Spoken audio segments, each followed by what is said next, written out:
안녕하십니까. 오늘도 우리 아이들에게 들려줄 이야기거리를 고민하는 아빠, 그래서 우리 아이들이 다양한 시각과 그리고 올바른 가치관을 만들어 가기를 바라는 평범한 아이들의 평범한 아빠, 모래종과 함께하는 오아들의 강함입니다. 제가 이제 지난 시간부터 변화에 대한 어떤 새로운 접근 방법을 제시하고 있는 스위치라는 이제 책에 대해서 이야기를 하고 있는데요. 잠깐 이제 지난 편 내용을 한번 되짚어 보면, 이 사람의 마음은 감성과 이성으로 나눌 수 있고, 이 둘의 특징을 연구하여 각각 코끼리와 기수로 이제 비유할 수 있다는 그런 이야기를 했었죠.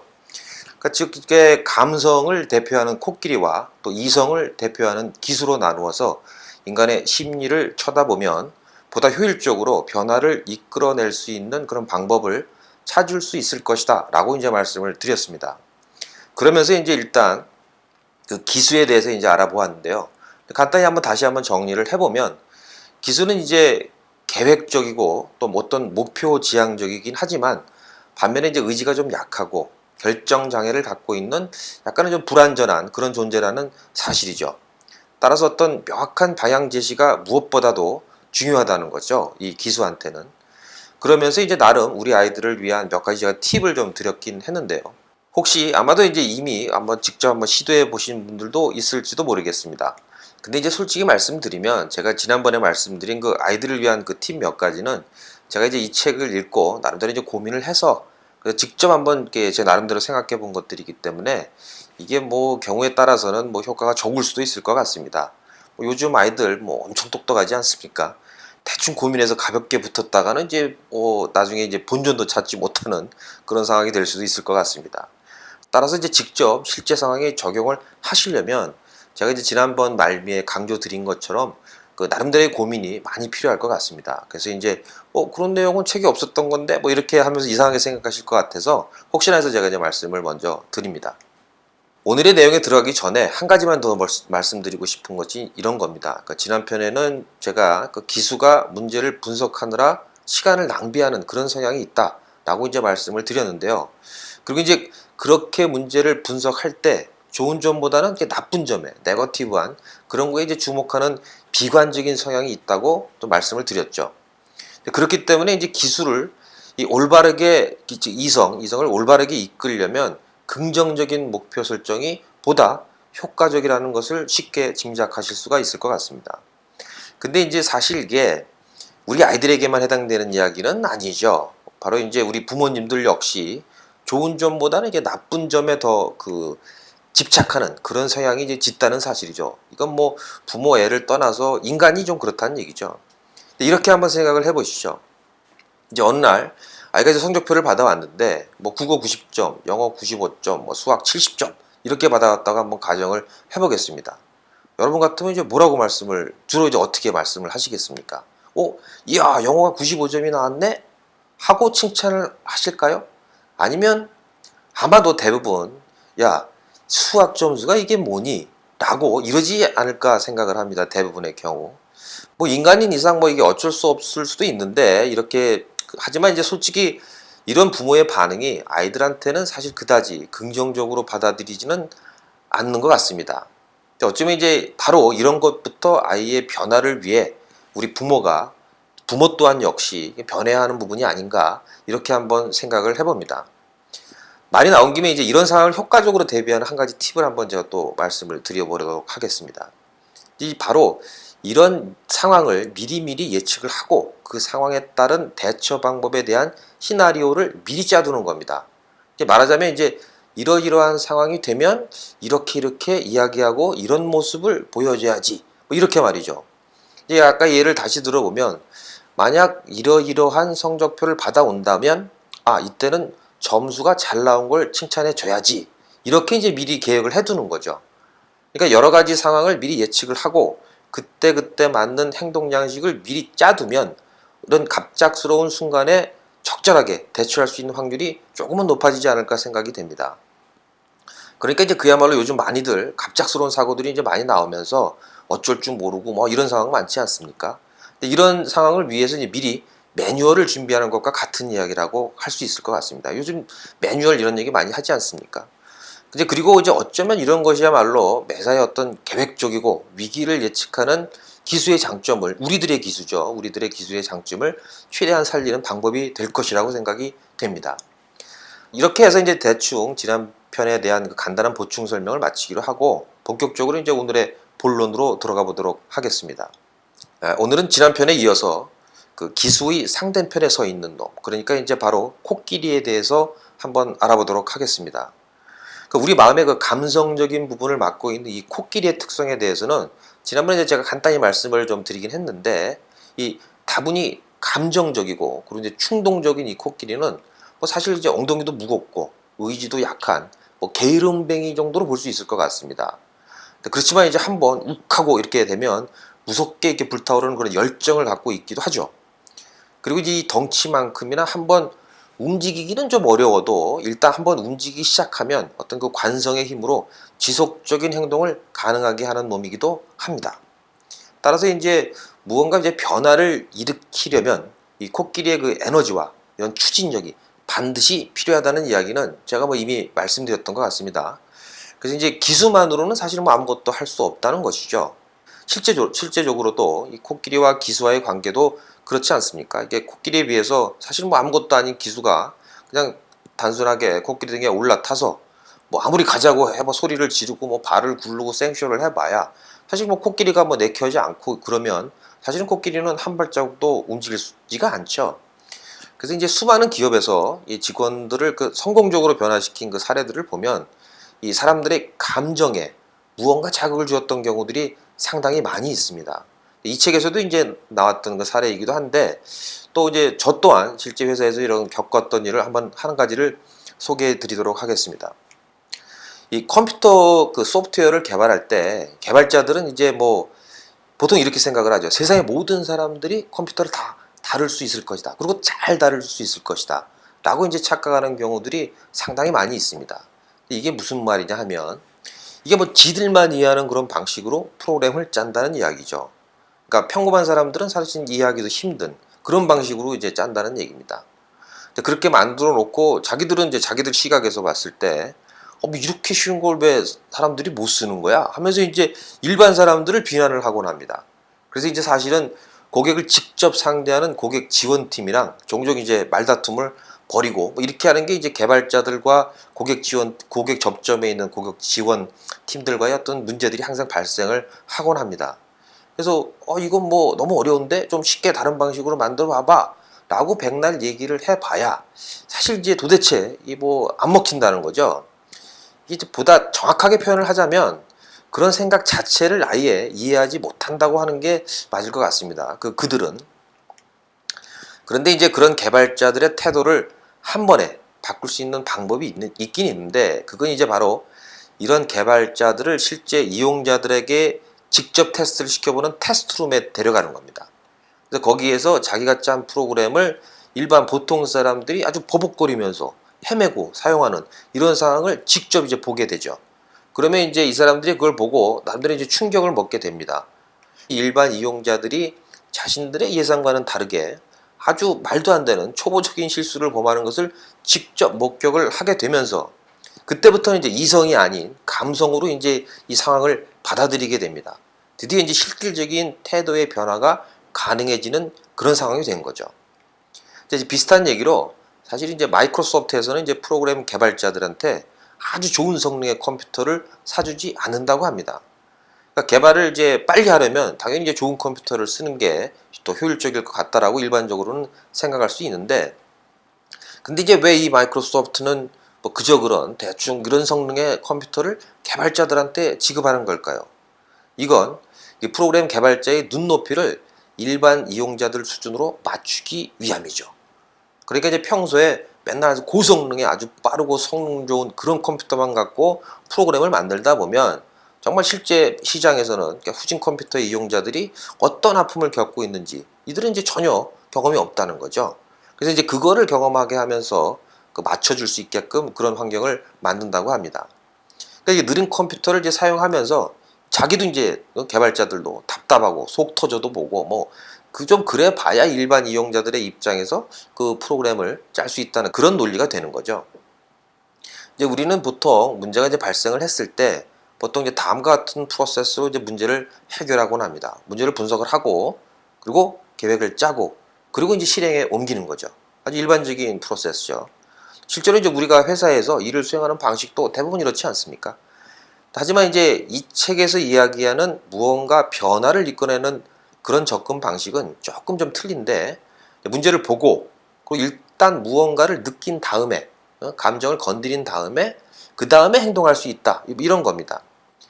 우리 아이들도 이제 마찬가지일 것 같습니다. 그래서 성적이 이제 대충 뭐 중간 정도 한다고 봤을 때 부모 입장에서는 뭐 조금만 더 공부 잘해서 상위권으로 좀 올라갔으면 하고 다들 바라지 않겠습니까? 당연하죠. 근데 이제 하지만 아이들한테는 야야 조금만 더 공부해서 반에서 한 10등 정도는 들어가야지 않겠니? 라고 이야기하면 이 보통의 경우는 잘 먹히지가 않는 경우가 많은 것 같습니다.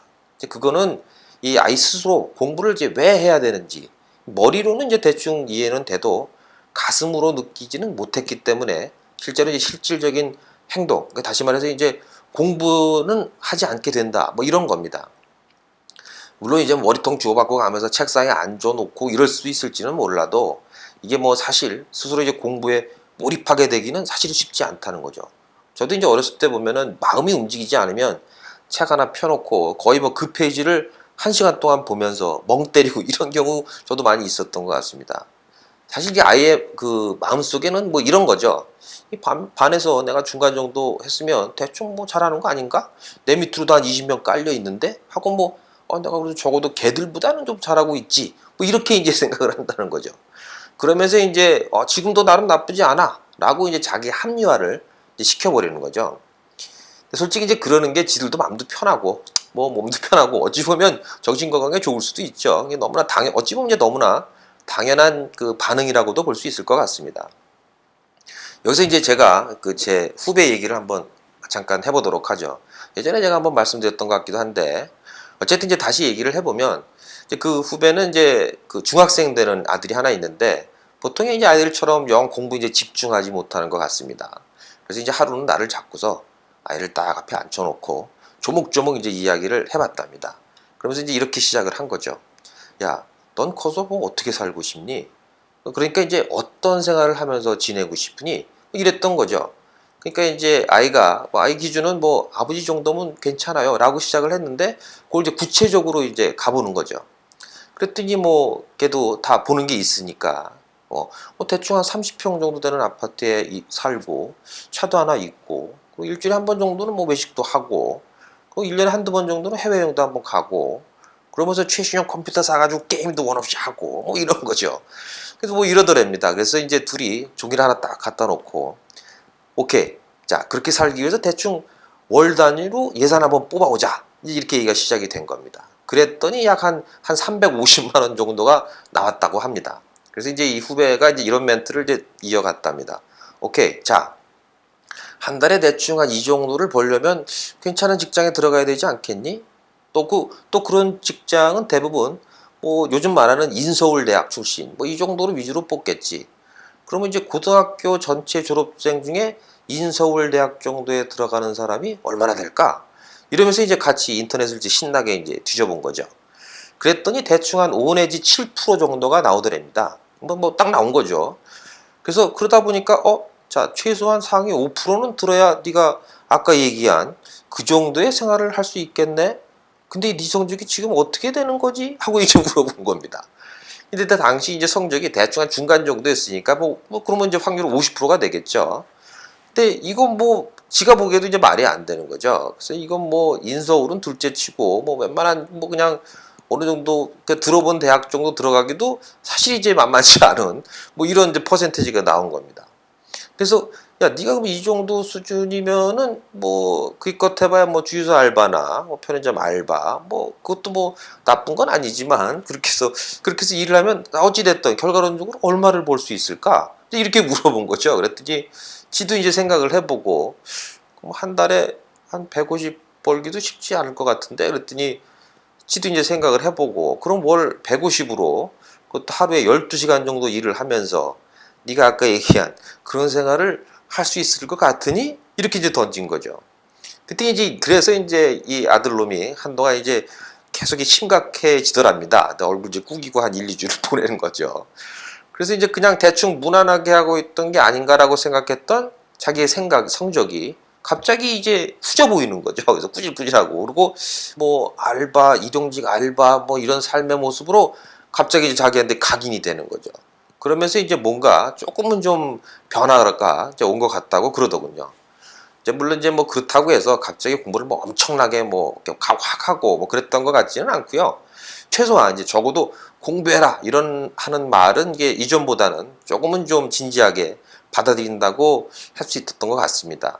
어쨌든 그 정도의 그 변화는 얻은 거라고 이제 그 후배가 이제 말을 하더군요. 자, 이제 변화를 제대로 일으키기 위해서는 이제 감정을 건드려야 된다는 사실을 아마 대충은 이제 이런 케이스를 통해서 이해가 되셨을 거라고 생각이 됩니다. 자, 그럼 이제 감정을 터치한다는 것까지는 알겠는데 과연 이제 어떤 감정을 터치해야 할까요? 근데 왜 감정에도 이제 여러 가지 종류가 있지 않습니까? 뭐 애정, 뭐 호감, 뭐 이런 게 좋은 그 파지티브한 것부터 증오, 미움, 뭐 공포, 뭐 이런 같은 그 네거티브한 그런 감정들도 아마 있을 겁니다. 사람마다 약간씩 편차는 있겠지만 일반적으로 이제 보통 사람들의 경우에는 이런 네거티브한 자극에 좀 더 빠른 이런 반응을 보인다고 합니다. 그러니까 뭐 사실 이건 그 우리 사회를 유지하는 법만 봐도 쉽게 알 수 있는 사실인데 거의 이제 모든 법은 뭐 어떤 것을 이제 위반했을 때 처벌, 어떤 벌금 이런 페널티 같은 걸 이제 물리죠. 그러니까 이제 우리가 법을 따르는 것은 그런 그 네거티브한 피드백을 두려워하기 때문일 겁니다. 우리 아이들 역시 이 대할 때 비슷한 방식을 보고 우리도 이제 대충 그렇게 사용하지 않습니까? 뭐, 야, 너 성적 떨어지면 국물도 없어. 뭐 용돈 뭐 반으로 줄일 거야. 뭐 이런 식으로 이제 붙죠.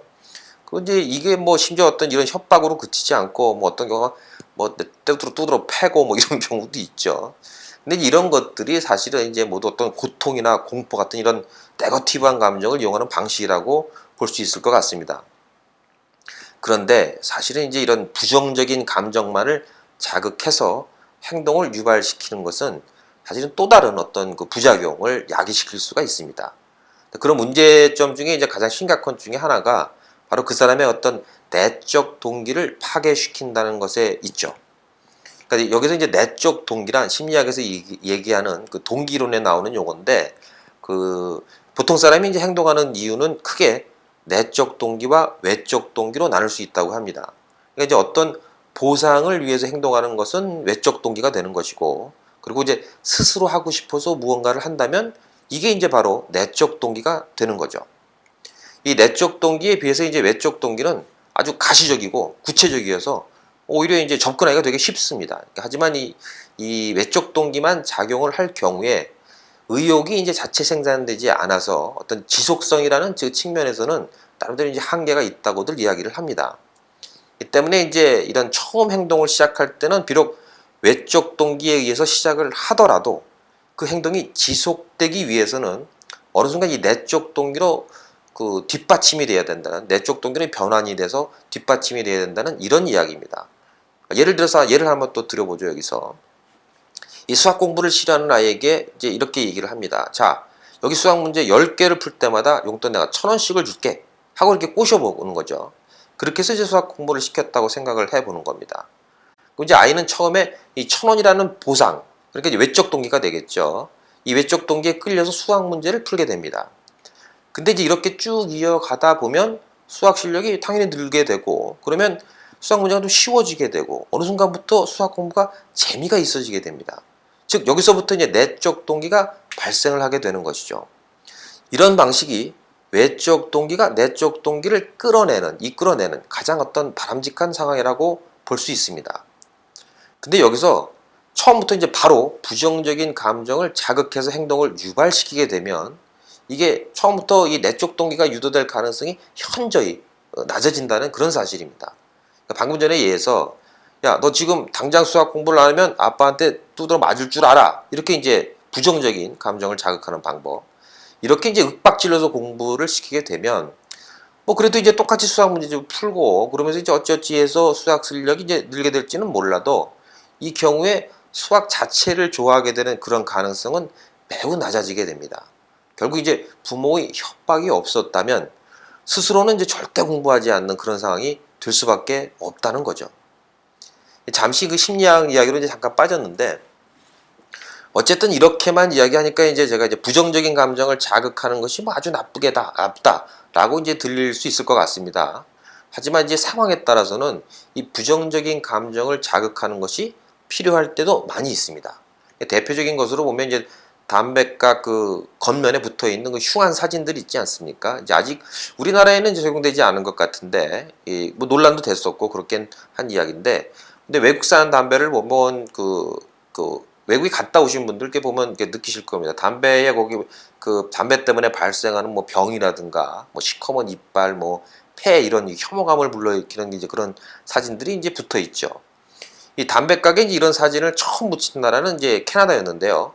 캐나다는 이제 법으로 담배 포장의 50% 이상을 차지하는 그런 그 지면을 할애를 해서 이런 사진을 채워야 한다고 정해놓고 있습니다.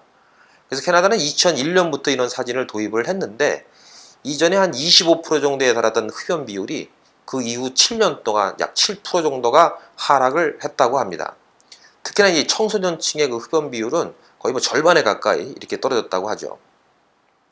이런 그 캐나다의 성공으로 현재 이제 전 세계 이제 많은 나라들에서 이제 이런 경고 그림을 삽입하고 있는데, 이게 좀 아쉽게도 우리나라에서는 아직 채택하고 있지 않죠. 근데 외국에서는 이미 사실 이렇게 성공적이라고 입증된 방법인데도 불구하고 이 정말 이 국민들의 건강을 생각한다면서 그러면서 담배 가격만을 인상하는 것은 뭐 사실 뭐 솔직히 저 입장에서는 그 저희가 조금 좀 의심스럽지가 않을 수가 없는 것 같습니다. 얼마 전에 이게 보도에서도 제가 잠깐을 보니까 연초에 이제 잠깐 담배값 올리고 나서 연초에 잠깐 줄었던 이 담배 판매량이 이미 복귀된 지는 이미 오래됐다고 하더라고요. 그러니까 뭐 잠시 얘가 또 샜는데, 아무튼 간에 이 부정적인 감정을 자극하면 그 반응이 이제 즉각적이고 또 이제 확실하게 나타납니다. 이런 이유로 부정적인 감정을 자극하는 것 역시 상황에 따라서는 매우 효과적일 수 있다는 그런 이야기입니다.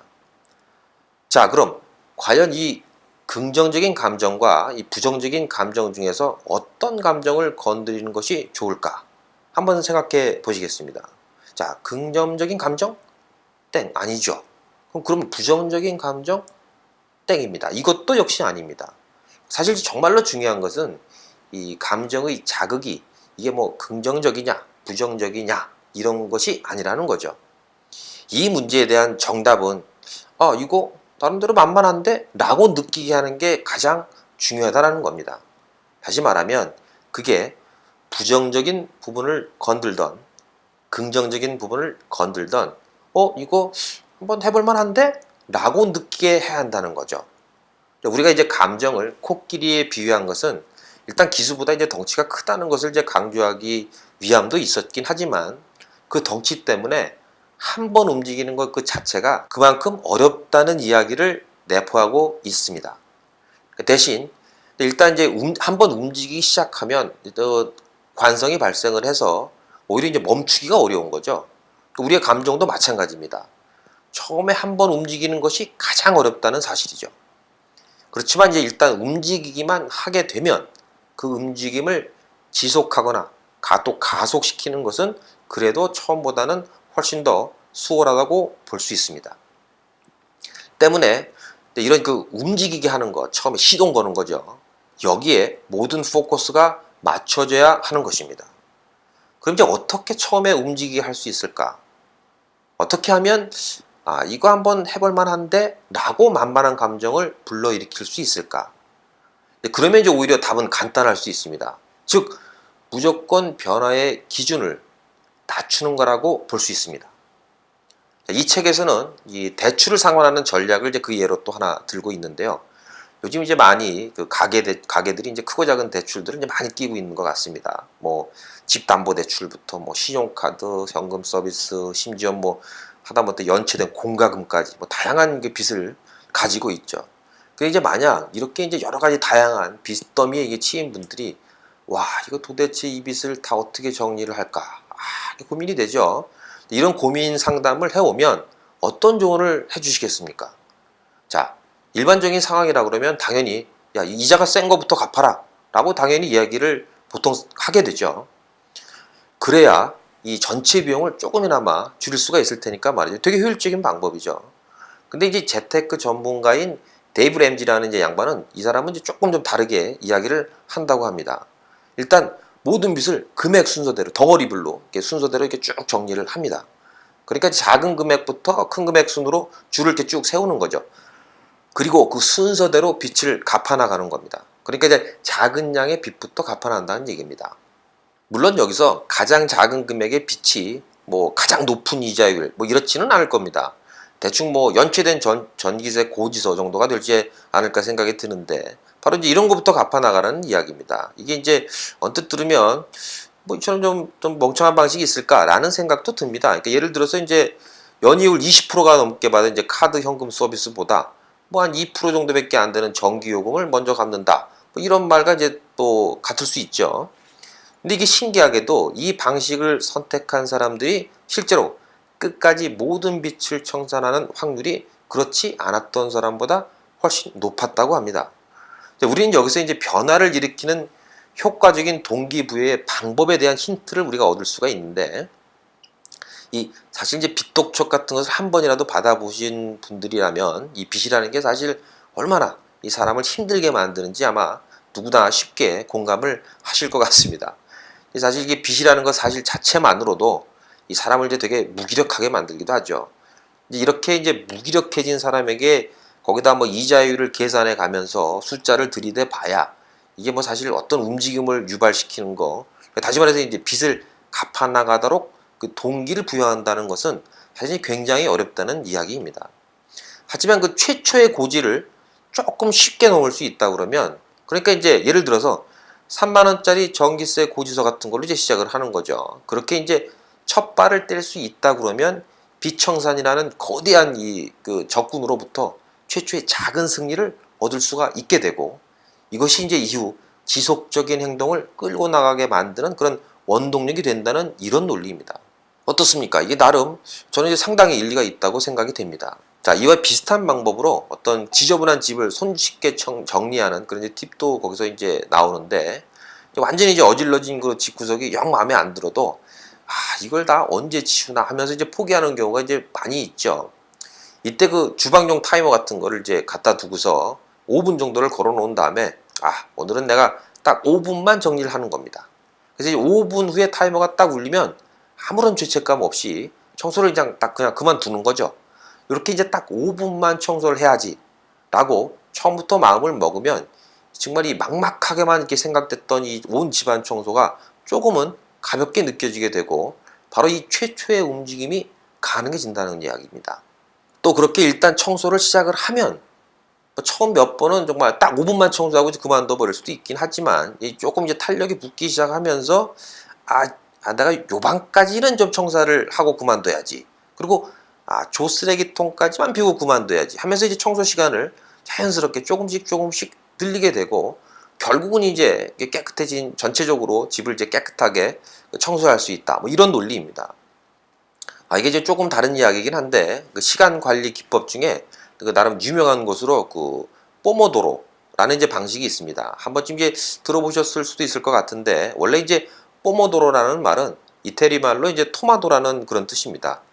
이게 제가 이제 시간 관리 기법을 이야기하다가 갑자기 웬 토마토? 근데 이제 원래 이 포모도로라는 기법은 1980년대에 프란체스코 시릴로라는 이제 이태리의 그 한 대학생이 발명한 그런 그 시간 관리 기법입니다. 이제 공부하는데 이제 지가 영 집중하기 힘들었던 이 시릴로는 마침 주방에 있었던 주방용 타이머를 가져다가 타이머를 이제 맞춰놓고 공부를 했다고 합니다. 근데 그렇게 해서 이제 갑자기 집중하기가 아주 수월해진 것을 느꼈던 거죠. 그래서 이제 이 기법을 좀 더 다듬어서 포모도로 기법이라는 것을 이제 만들게 되는데, 이 기법에 이제 포모도로라는 이름을 붙인 것은 그때 이제 지가 가져다 썼던 주방용 타이머가 꼭 이제 토마토처럼 생긴 그런 타이머여서 그랬다는 이야기가 있습니다. 어쨌거나 이 포모도로 시간 관리 방법은 이제 이렇게 됩니다. 일단 타이머를 25분으로 세팅을 하고 그 시간 동안에는 한 가지 일에만 집중을 하는 겁니다. 이때는 뭐 딴짓을 하면 절대 안 됩니다. 그러니까 이제 온전히 그 한 가지 일에만 집중을 해야 하는 거죠.